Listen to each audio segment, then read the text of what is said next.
내림세를 이어가고 있습니다. 이처럼 생선회 가격이 계속 내리막을 걷는 이유는 공급 과잉과 관련이 있는 것으로 분석됩니다. 날씨입니다. 오늘은 전국에 가끔 구름이 많이 끼겠습니다. 내일은 전국이 맑다가 오후부터 점차 구름이 많이 끼겠습니다. 미세먼지 농도는 전국에서 보통 단계를 보이겠습니다. 내일 아침 기온은 서울이 6도 등 전국이 1도에서 11도로 오늘과 비슷하거나 조금 낮겠습니다. 낮 기온은 서울이 16도 등 전국이 14도에서 21도로 오늘보다 1, 2도가량 낮겠습니다. KBS 제일라디오 3시 뉴스를 마칩니다. 지금까지 아나운서 이선영이었습니다. KBS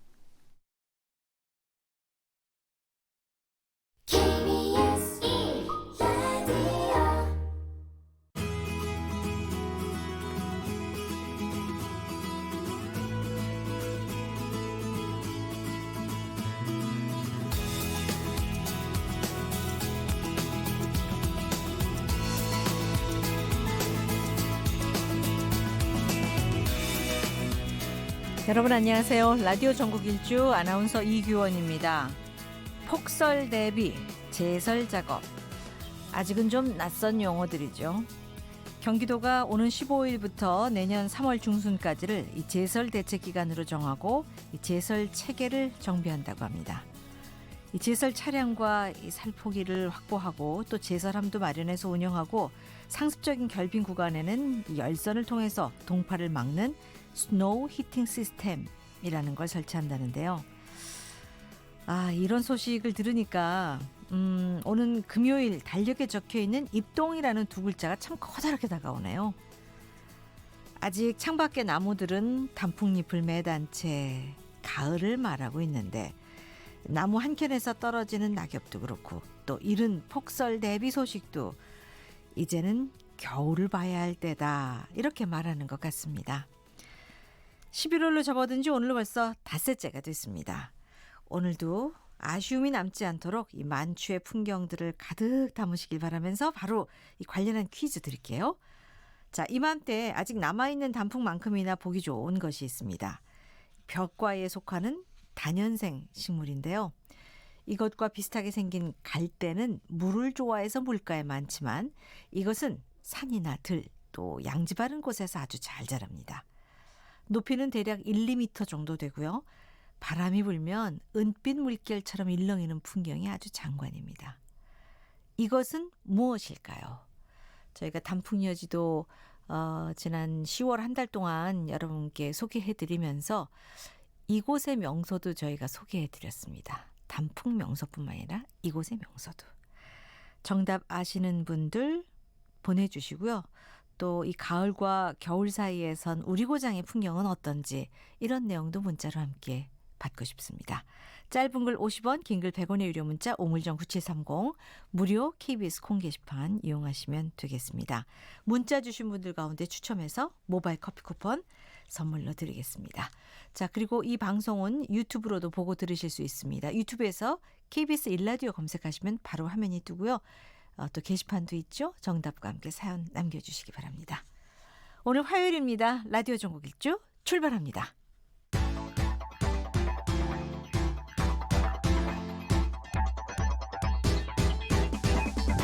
대한민국 구석구석 동네방네 이모저모 전국이 가까워지는 시간 KBS 일라디오 라디오 전국 일주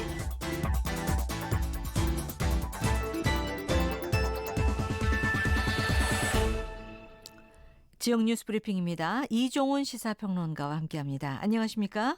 네, 안녕하세요. 예, 이 독도 소방 헬기 추락 사고의 실종자를 찾기 위한 밤샘 수색이 진행됐는데 실종자의 시신 한 구가 추가로 발견됐죠. 네, 그렇습니다. 오늘 이 0시 30분께였고요. 이 헬기 동체 인형 과정에서 유실된 것으로 추정되는 실종자 한 명을 발견을 한 겁니다. 예.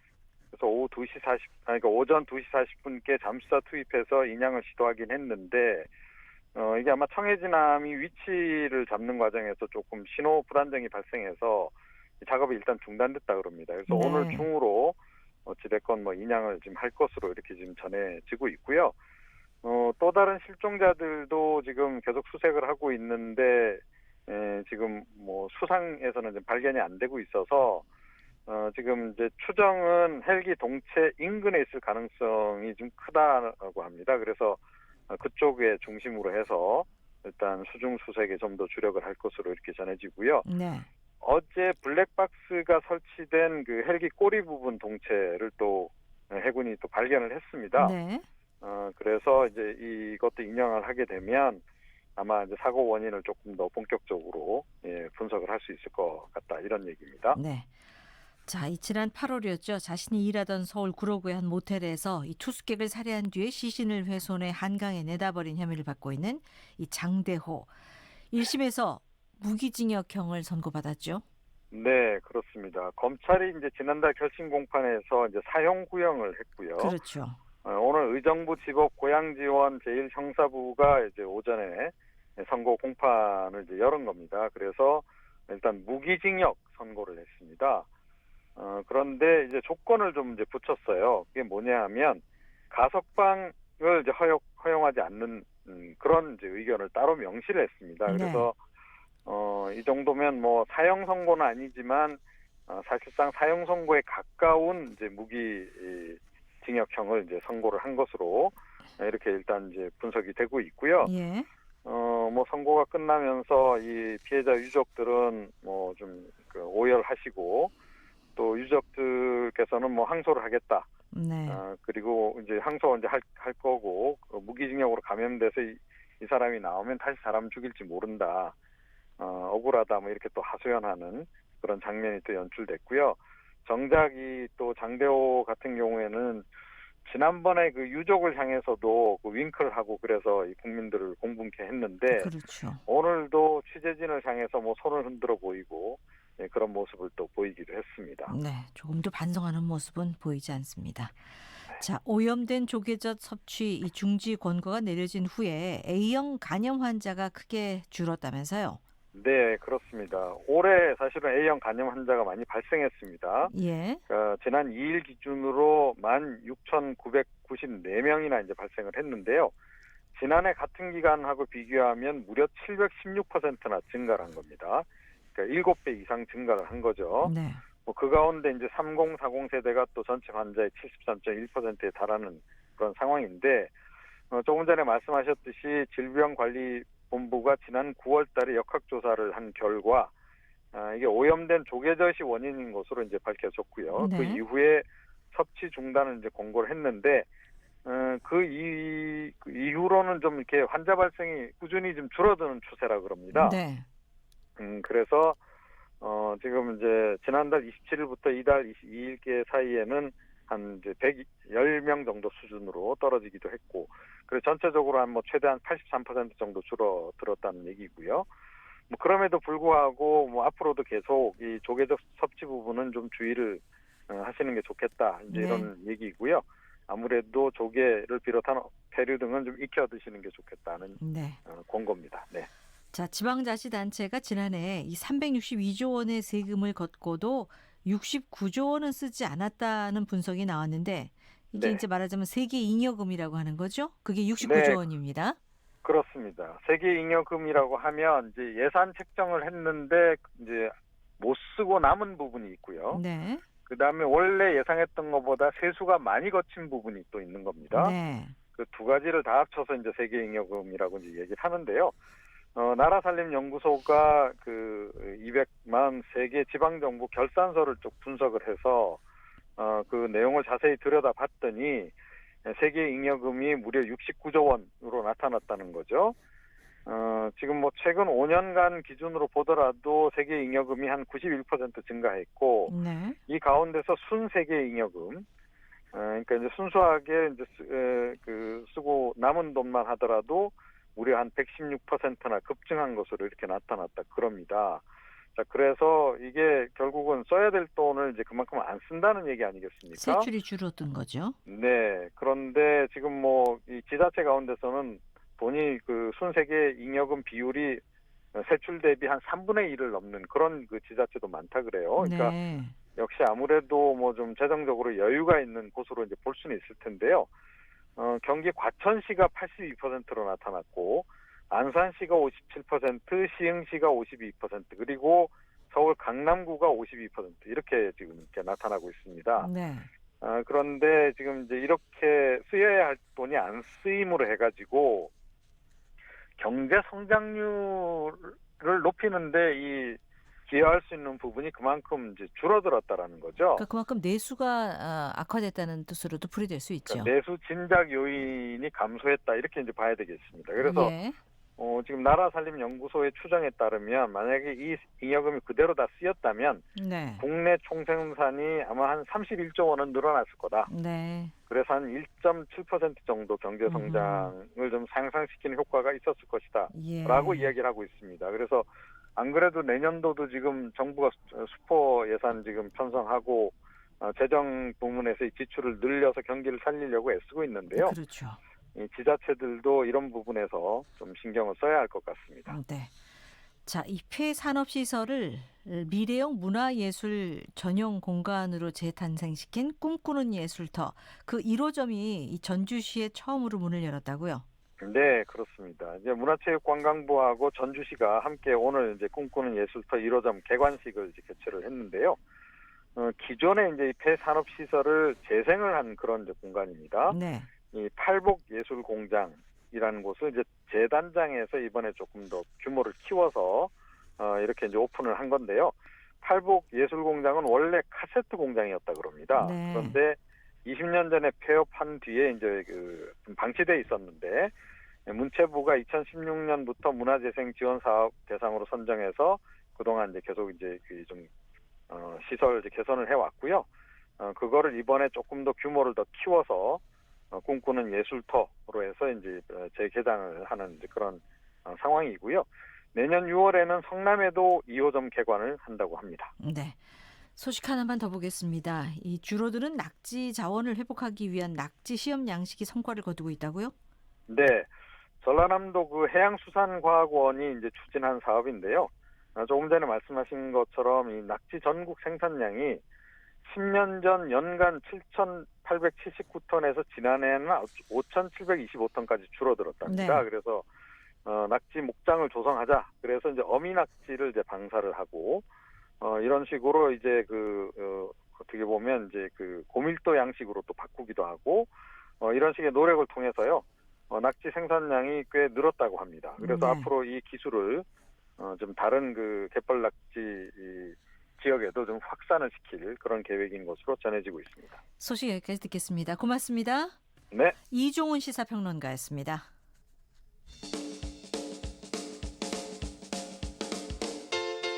부산, 창원, 대구, 광주, 전주, 대전, 청주, 춘천, 제주, 울산, 진주, 안동, 포항, 목포, 순천, 충주, 강릉, 원주.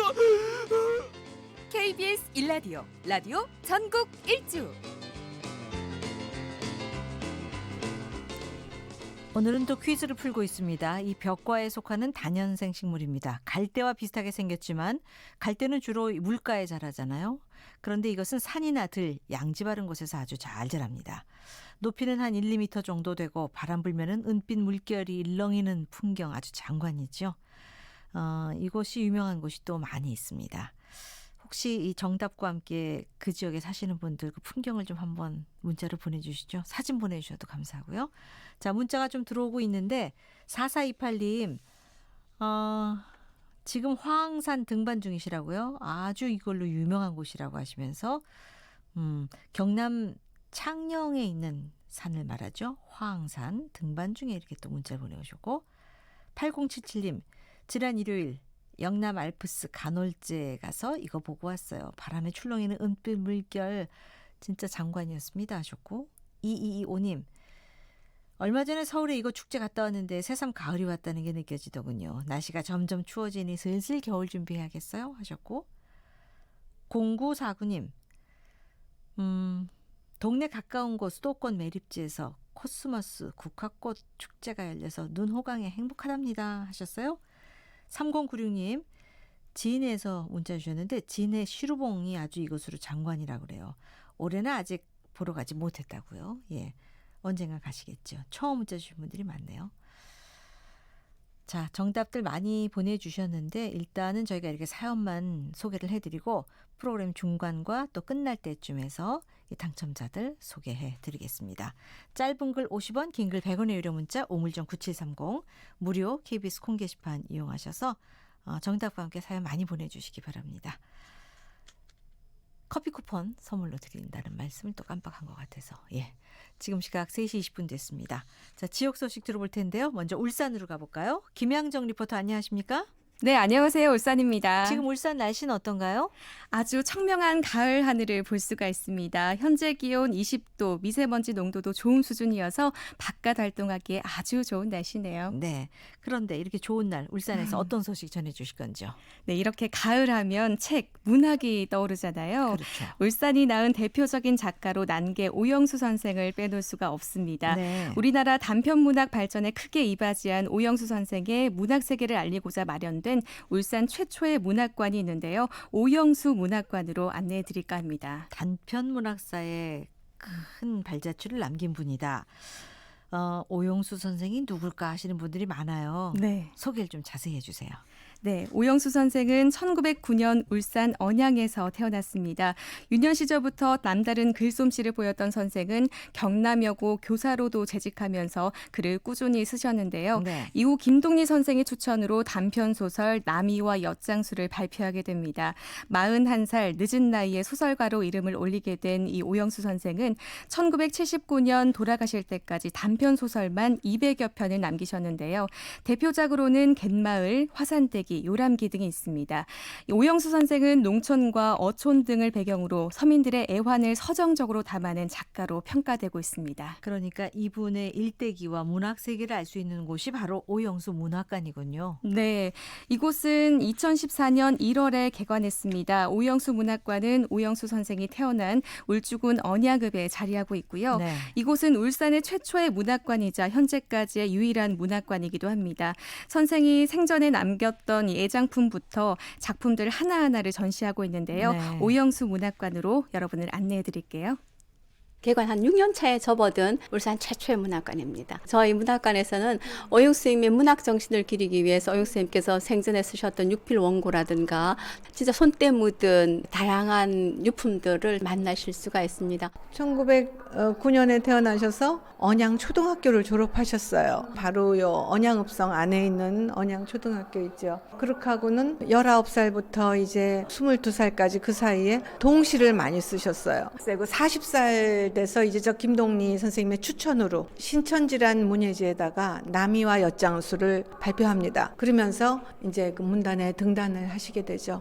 그리고 40세에서 71세에 돌아가실 때까지 30년 동안 총 한 200편의 단편 소설을 쓰셨어요. 아니 왜 장편은 안 쓰고 단편만 쓰세요? 그러면은 그 단편의 분량이 200자 원고지 한 60매, 70매 정도 된다고 하는데 사람들이 그 정도면은 그냥 한번 이렇게 책을 펴서 편안하게 읽을 수 있는 분량이다. 그래서 나는 단편 소설을 쓴다. 그렇게 대답하셨다고 해요.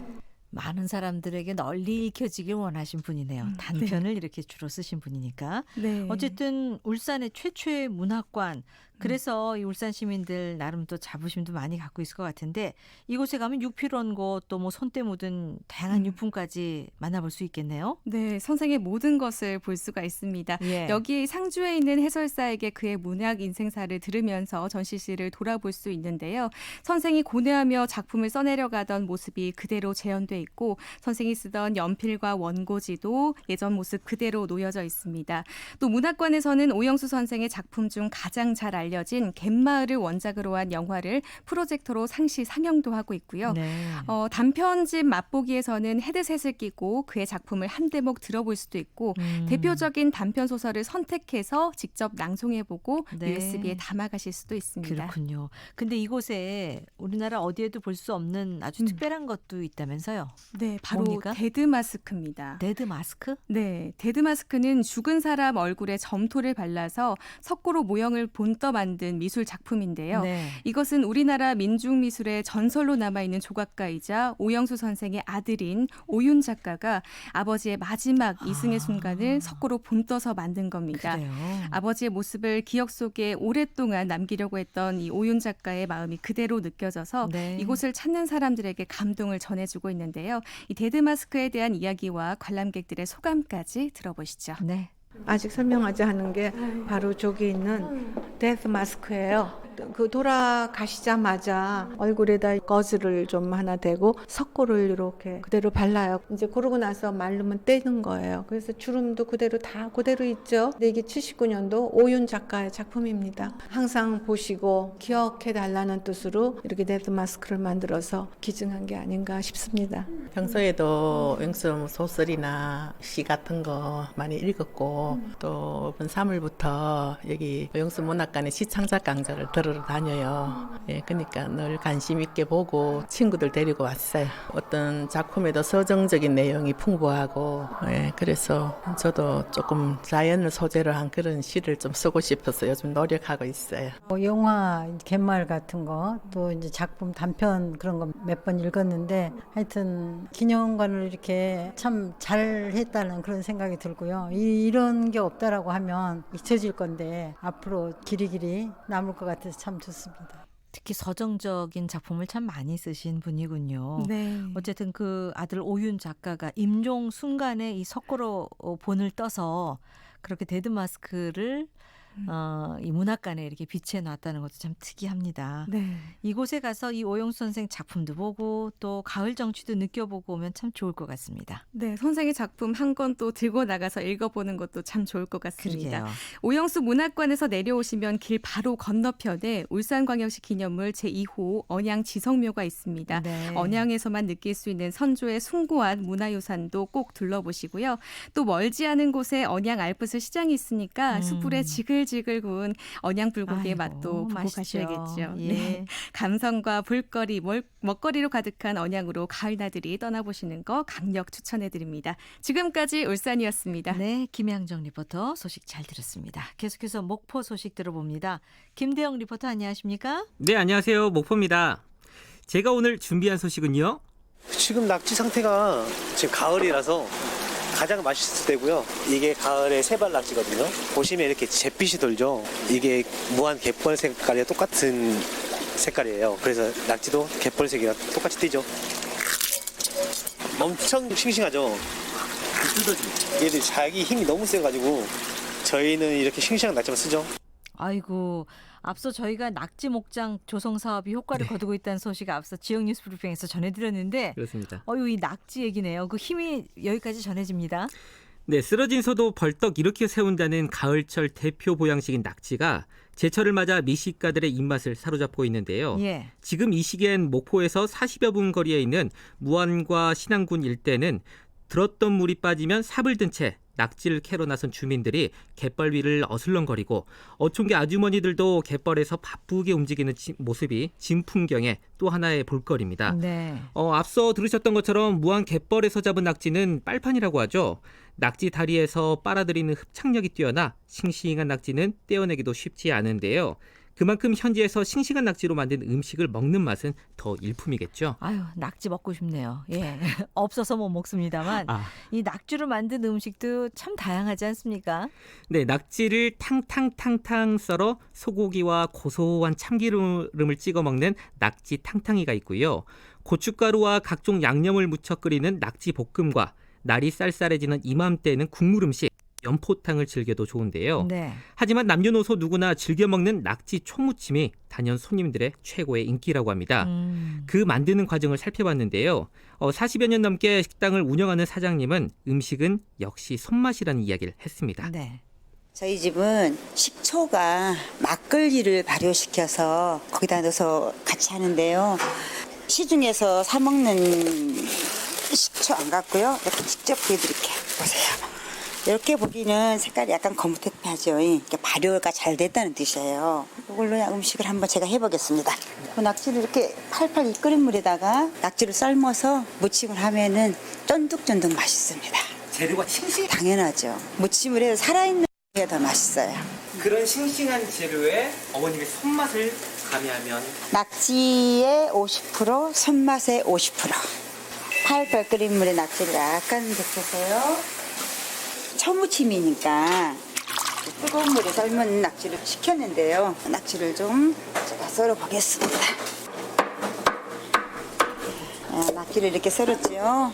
그다음에 당근, 미나리, 죽순, 양파 등등 많이 들어가는데요. 한번 쪄보겠습니다. 아이고 전국 일주 요리 시간. 오늘 음식은 바로 낙지 초무침입니다. 자, 그런데 이 음식 맛본 분들 반응은 어떤가요? 네, 목포에 거주하는 40대 박혜정 씨는 평소 낙지 음식을 즐겨 먹는다는 이야기를 했는데요.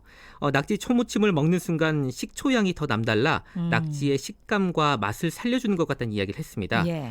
특히나 추운 겨울이 오기 전 낙지 음식을 더 자주 먹는다고 했는데요. 박혜정 씨의 이야기 들어보시죠. 예.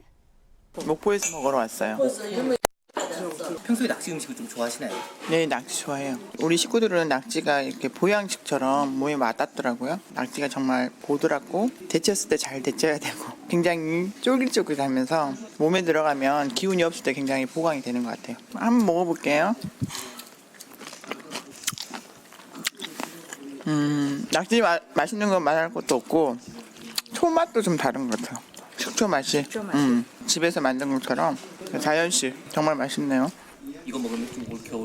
저는 낙지 먹으면 절대 감기가 걸리지 않았어요. 무한 낙지 최고. 아, 점심 잔뜩 먹었는데 또 막 입에 침이 고이네요. 저도 그렇습니다. 예.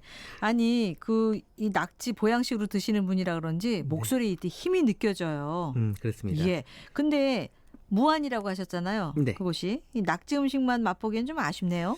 네, 무안에 오시면 싱싱한 낙지로 만든 낙지 음식도 있지만 저는 가을 하늘 아래 바다 내음 가득한 갯벌 탐방을 추천하는데요. 네. 무안 갯벌 도립공원에서 들어선 무안 황토 갯벌랜드는 드넓게 펼쳐진 갯벌에 탐방로와 갯벌 체험학습장이 마련되어 있습니다. 네. 배우지의 생태갯벌 과학관과 분재 테마 전시관, 황토 이글루, 오토 캠핑장이 들어서 있어 하룻밤을 보내며 갯벌을 배우고 체험하고 즐길 수 있는 갯벌 테마파크인데요. 네.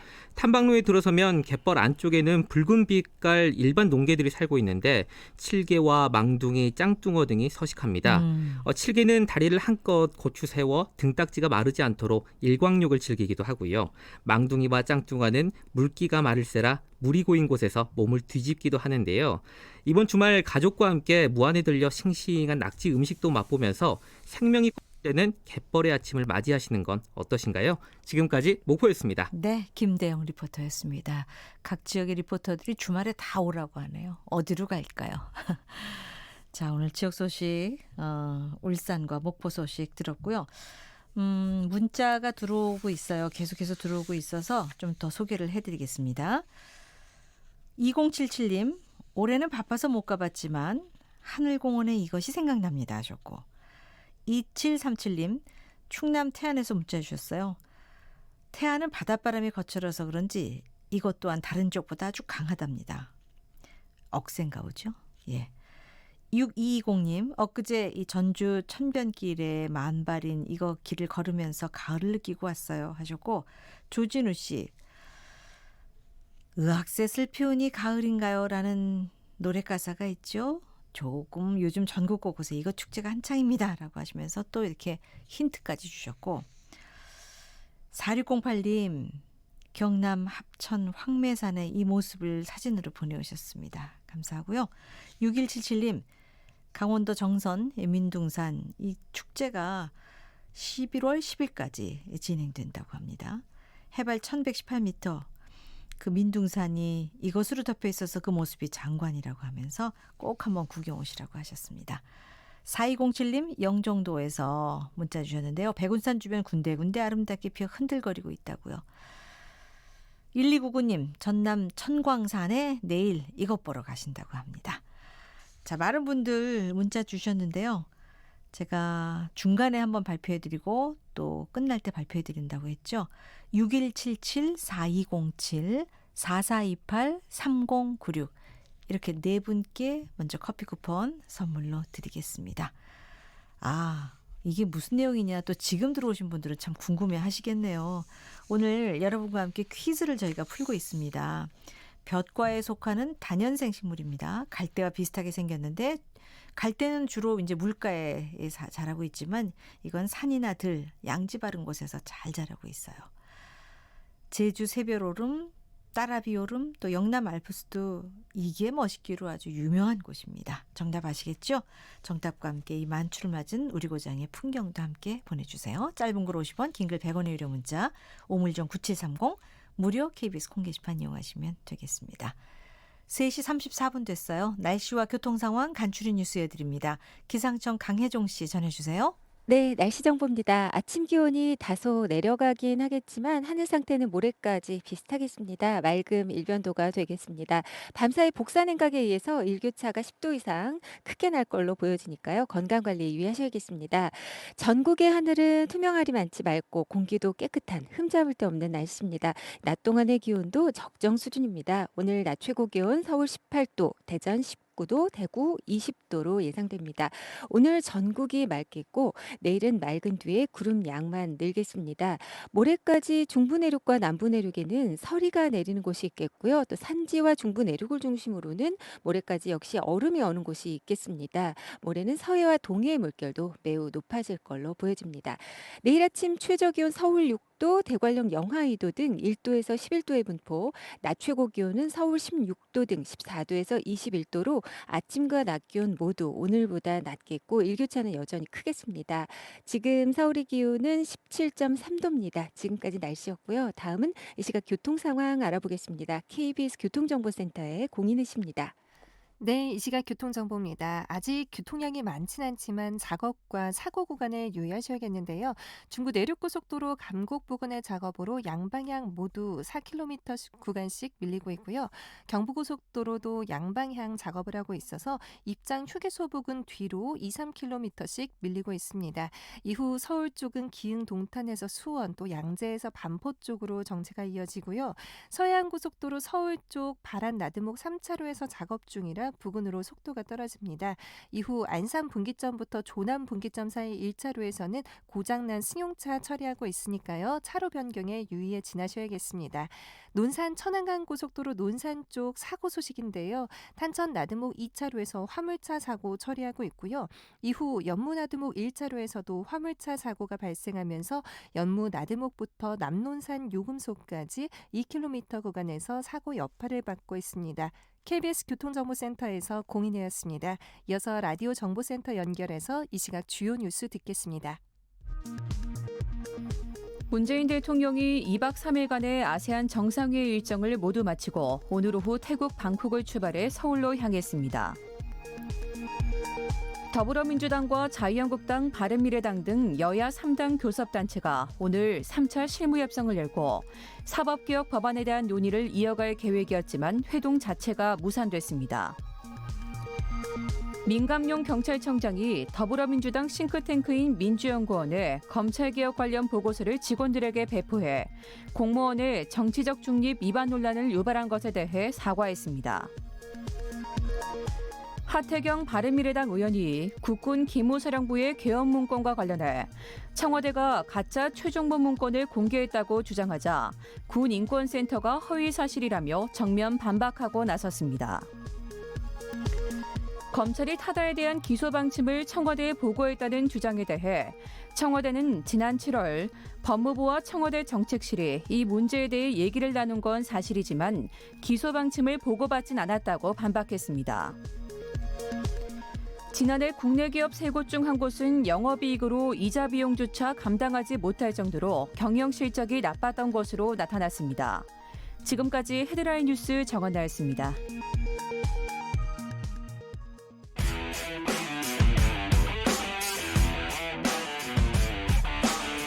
라디오 전국 일주 지역시사 포커스 팔도 기자가 간다.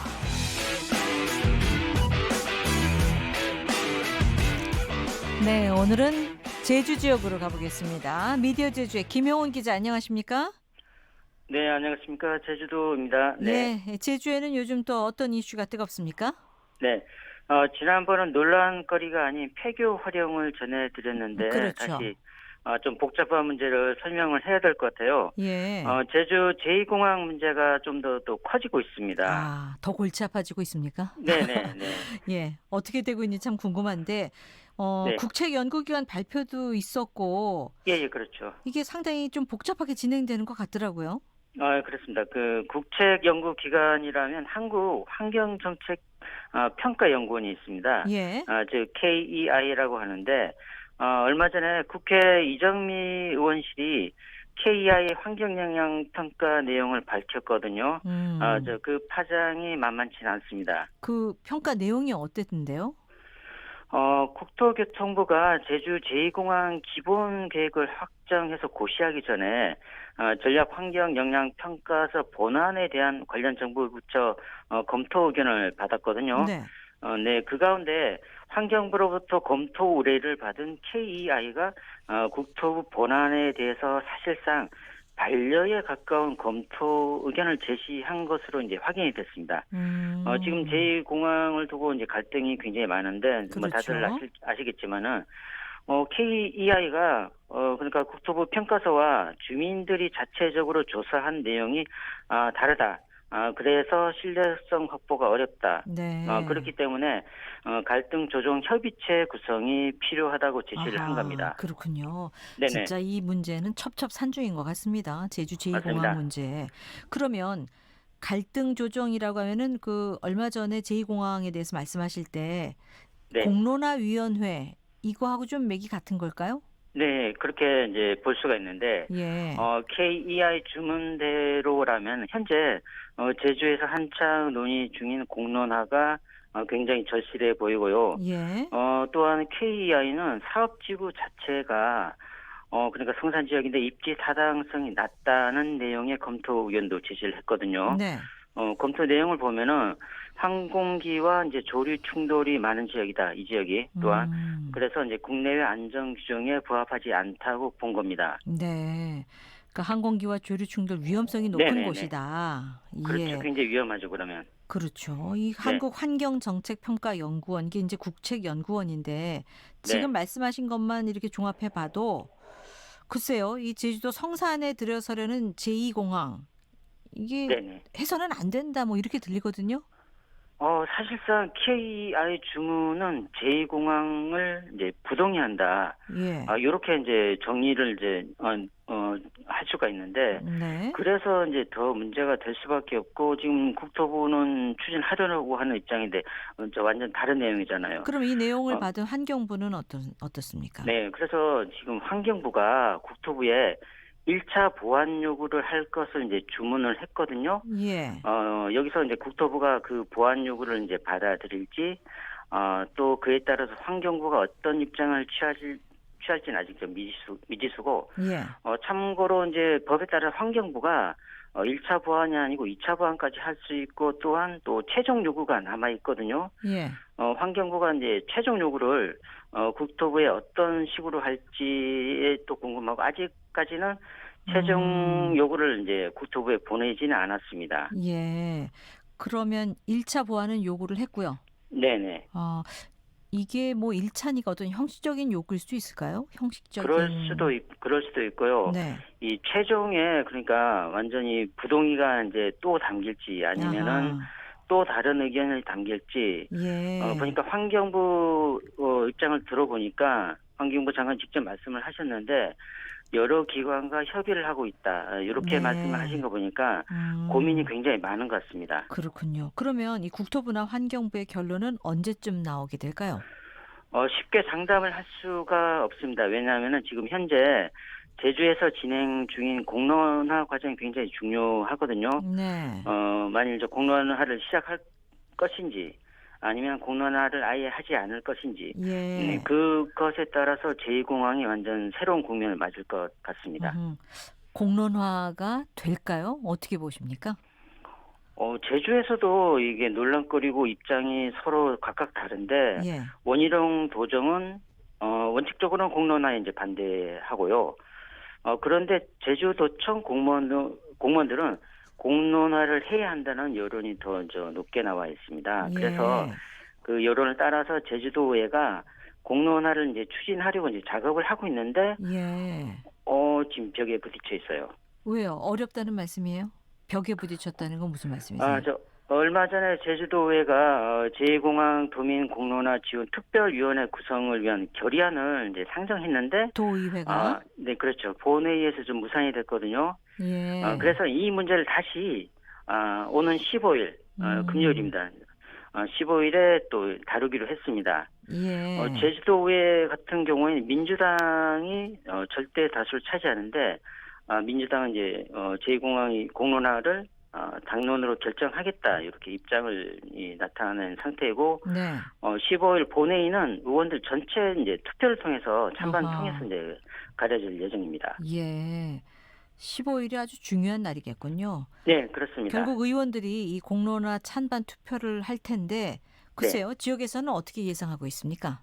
민주당 의원들이 다수긴 하지만 결과는 아직 예측은 힘들고요. 예. 뭐 박빙이다 이렇게 예상도 나오는데 지금 현재 결혼이 된 도의원을 빼게 되면 전체 제주도 의원이 41명이고 네. 이 가운데 민주당 의원이 29명입니다. 의원 수로만 보면 절대 다수인데 예. 이게 통과 여부가 이제 쉽지 않다는 말은 뭐냐면은 예. 민주당 내에서도 이제 공론화에 반대하는 의원들이 있기 때문에 네. 전체 그러니까 민주당이 이제 당론으로 결정하더라도 예. 개별 투표를 해서 어떻게 진행될지는 아직 판단하기가 힘들고요. 그렇군요. 네, 어쨌든 간에 15일 그날 상황을 봐야 될 것 같습니다. 예. 공론화가 되느냐 안 되느냐를 결정하는 그런 투표가 있는 날입니다. 그렇습니다. 어쨌든 뭐 이런저런 과정 다 거치게 되면 또 이제 국토부하고 환경부 부처 간의 협의가 되면은 뭔가 또 그 기본 계획을 알리는 어떤 요건도 갖추게 되는 거죠. 맞습니다. 예. 예. 만일 저 예상에 따라서 만일 공론화를 하게 되면은 예. 아마 이게 좀 더 제2공항이 힘들어질 가능성도 있고 만일 예. 공론화 결정이 안 된다고 하면은 제2공항이 탄력을 받을 가능성이 굉장히 큽니다. 지켜보겠습니다. 오늘 말씀 잘 네네. 들었습니다. 예, 고맙습니다. 팔도 기자가 간다. 미디어 제주의 김형훈 기자와 함께했습니다.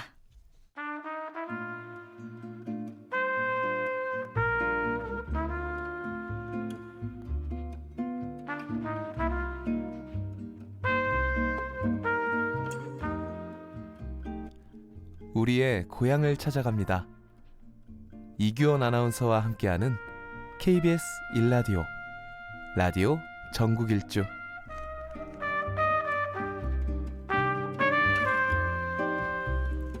네, 매주 화요일에는 우리 땅 예술기행 보내드리고 있습니다. 오늘도 김보경 작가와 함께하겠습니다. 어서 오세요. 네, 안녕하세요. 네, 자 오늘 우리 땅 예술기행이 향한 곳은 충남 공주입니다. 이곳에서 어떤 시인을 만나볼까요? 네, 한국 문학의 근대가 막 열리던 시대인 1933년에 공주에서 태어나신 그 시인이 계세요. 최원규 시인이 그분인데요. 네. 그 공주에서 나셔서 이제 대전 등 이래 지역 사회를 벗어나지 않은 향토 시인이신데 뭐 보문고 선생님 또 충남대 국문과 교수 인문대학장 역임하시고 1962년에 자유문학 신인상 등단하신 이후에 뭐 시집 등 18권의 이런 어떤 여러 시집과 또 문학연구서 등 내셔가지고 네. 국민은장 모란장까지 타시고요. 이 원로 시인이자 또 충남대 명예교수인 최용기 시인을 만나보겠습니다. 그래요. 공주의 최원규 시인. 그런데 이제 많은 사람들은 공주하면은 나태주 시인을 떠올리게 되거든요. 네. 예. 자세히 보아야 예쁘다. 오래 보아야 사랑스럽다. 너도 그렇다. 풀꽃. 뭐 이런 풀꽃이라는 시가 이제 전국민적으로 애송이 되는데 그러나 공주에는 이 나태주 시인이 또 존경에 맞지 않는 문단의 어른이고 또 시단의 선배인 최용기 시인이 네. 또 계시죠. 예. 자, 이 최원규 시인은 어떤 시를 쓰셨는지 궁금하네요. 네, 그 고향 공주를 노래한 시인데요. 그 웅진의 달이라는 이런 시입니다. 웅진은 뭐 아시다시피 공주의 옛 지명이죠. 예. 예, 그 태조 23년에 이제 공주로 개명이 됐는데 그 전에 명칭이던 웅진의 그 달을 그린 시를 한번 낭송을 부탁드리겠습니다. 네.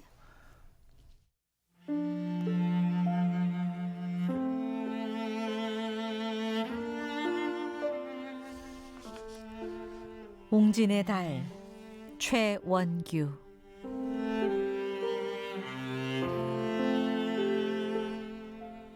사마왕비의 고운 얼굴처럼 밤하늘에 조용히 솟아있구나. 아름다운 미소 가득한 향기, 노란 개나리 넝쿨처럼 산으로 들러 퍼져간다. 여울 따라 우금치 고개에서 수맥이 흐르는 도토뱅이로 잠깐 멈추어 셋강을 바라보며 아주 느슨히 발걸음을 옮긴다. 천년사직을 지키지 못한 한이 서려 서리로 눈으로 내리고 내려도 마음 편한 콩새 앞뒤도 못 가린 채 괜찮다고 괜찮다고 풀섭해 숨는다. 아, 흩어진 갈대밭에 머문 그대의 모습, 뚜리엇이 솟아 푸른 빛으로 여울진다. 사마왕비의 따뜻한 가슴, 왕비의 옥잔에 가득 부은 술을 하늘에 뿌린다.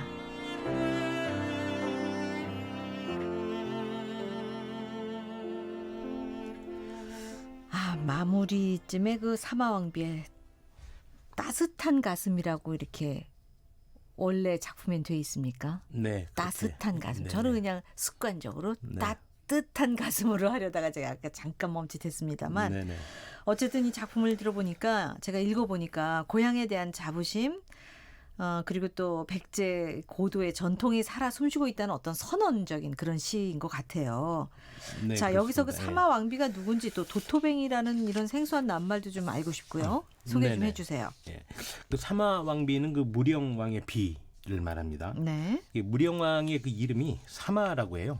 1971년에 무령왕릉이 원형 그대로 이렇게 손상 없이 발굴이 됐어요. 네. 그 세계적인 화제가 됐는데 이때 왕비와 함께 합장된 그 무덤의 전모가 세상에 드러났거든요. 예. 여러 가지 뭐 금장식, 뭐 부장품들, 또 돌로 만든 동물의 형상, 도자기, 또 뭐 청동거울, 뭐 이런 것들이 발굴이 돼서 상당히 그 화제가 됐었습니다. 그래서 이 그런 것들을 통해서 이제 그 무령 그리고 또 묘지석에 네. 영동대장군 백제 사마왕 뭐 이렇게 명칭이 분명히 돼 있어서 무령왕릉이라는 걸 아주 정확히 확실하게. 알 수가 있었습니다. 예. 네.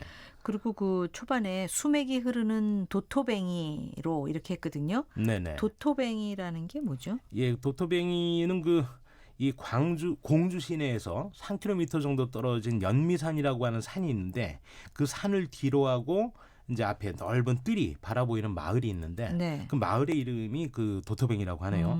행정명으로는 쌍신동이라고 하는데 네. 동네 분들은 도토뱅이 마을이라고 이렇게 부른데요. 그 어원을 한번 이렇게 살펴보니 뭐 도토리가 많은 동네 뭐 이게 어원이다 이런 분도 계시고 앞이 도톰한 제방으로 막혀 있는 동네다 뭐 이런 데서 기원했다 이런 그것도 또 맞는 말 같고. 어원도 있고 예. 그 마을의 그 산 줄기를 따라가다 보면은 뭐 불당고개, 치개골, 칭칭바위, 참새골, 객고개, 승주골 뭐 이렇게 듣기만 해도 아이고, 정겨운 이런 고개와 골짜기 바위의 이름들이 이제 붙어 있습니다. 정말 그 이름들이 네네. 정겹네요. 네네. 근데 이제 공주하면 그 동학혁명군의 마지막 격전지였죠.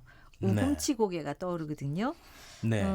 이 시에도 역시 그게 좀 언급이 되는 거죠. 네, 뭐 예. 그렇지 않아도 지난 2일에 공주에서는 우금티 사적지 우금치를 티라고 이제 이렇게 옛말로 그냥 우금티. 쓰는 모양인데 예. 우금티 사적지에서 동학혁명 기념 행사인 2019 우금티 추모예술제가 열렸다고 그래요. 네. 예, 그 뭐 말씀하신 대로 마지막 격전지가 그 어허. 공주의 견준산 옆에 이제 고갯길 그 우금치 마루라고 하는데 네. 거기서 이제 이제 대패를 했죠. 그래서 이제 이 근처에 그 사적 387호로 지정된 공주 우금치 전적이 있고 기념공원이 있다고 합니다. 예. 이런저런 설명을 들어보니까 이 최원규 시인이라는 분은 뭔가 좀 이렇게 묵직하면서도 그 고향에 대한 어떤 자부심을 느끼는 그런 네네. 시를 많이 쓰시는 것 같아요. 예, 그렇습니다. 이번에는 시인이 어린 시절을 떠올리면서 쓴 그 감나무 아래서라고 하는 시인데 이분이 그 대전 둔산 신도시 아파트 살면서 늘 이게 고향이 좀 그리우셨대요. 그래서 이 감나무 아래에서 그 옛 시절을 생각하면서 읊은 그런 시입니다. 예, 제가 한번 낭독하겠습니다.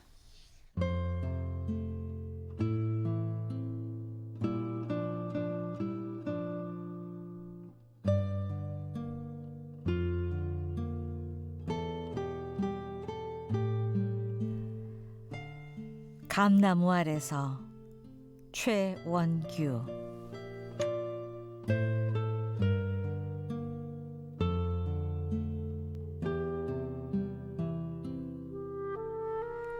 청년 시절 아버지가 친구들과 어울려 감나무 아래서 약주를 나누며 담수하던 모습, 노을처럼 서산에 번지고 있었다.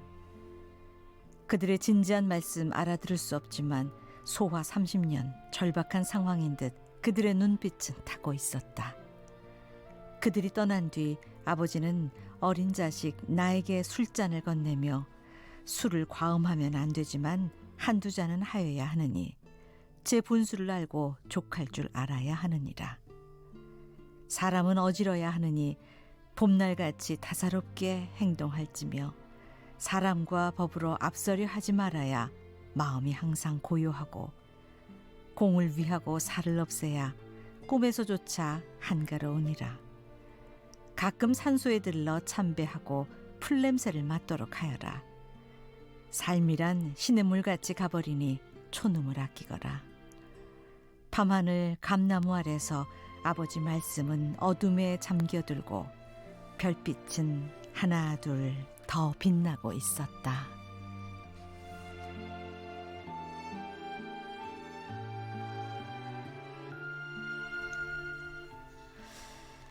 감나무 아래서 이렇게 아들에게 정말 인생의 어떤 중요한 말씀들을 해주는 그런 작품 같습니다. 이 시절에 아버님께서 이렇게 대전 분산에 있는 신도시에서 생활하시다 보니까 예. 그 아파트 단지가 이제 굉장히 답답하고 이러셨는데 그 고향 마을을 생각하면서 이제 가끔 방문하셨대요. 거기에서 이제 옛날에 아버님께서 들려주신 얘기를 생각하면서 예. 시를 쓰셨다고 그러시네요. 그렇군요. 네. 이 시는 좀 두고두고 한번 좀 묵상할 필요가 있어요. 인생을 어떻게 살아야 될지에 그런 것 대한 같습니다. 귀한 말씀이 담겨져 네. 있는 것 같습니다. 자, 오늘 공주태생으로 이 평생 고향 인근에서 살아오신 최원규 시인의 작품들 만나봤습니다. 또 유서 깊은 천년고도 공주에 대해서도 알 수 있는 시간이었어요. 김보경 작가와 함께했습니다. 고맙습니다. 고맙습니다. 네, 자 오늘 문자 주신 분들 가운데 김으뜸 씨. 포천 산정호수 이렇게 또 좋다고 말씀하셨는데 그 전에 참 퀴즈 정답을 말씀드려야 돼요. 바로 억새였습니다. 갈대라고 쓰신 분도 계셨는데 억새가 정답이고요. 5333번 쓰시는 분, 3971번 쓰시는 분 저희가 또 커피 쿠폰 선물로 드리겠습니다. 저희가 앞서 중반부에도 말씀을 드렸는데요. 게시판에 올려놓고 또 저희가 개별 연락도 드리도록 하겠습니다. 자, 화요일 라디오 전국 일주 여기서 마칩니다. 안녕히 계세요. 오늘의 일기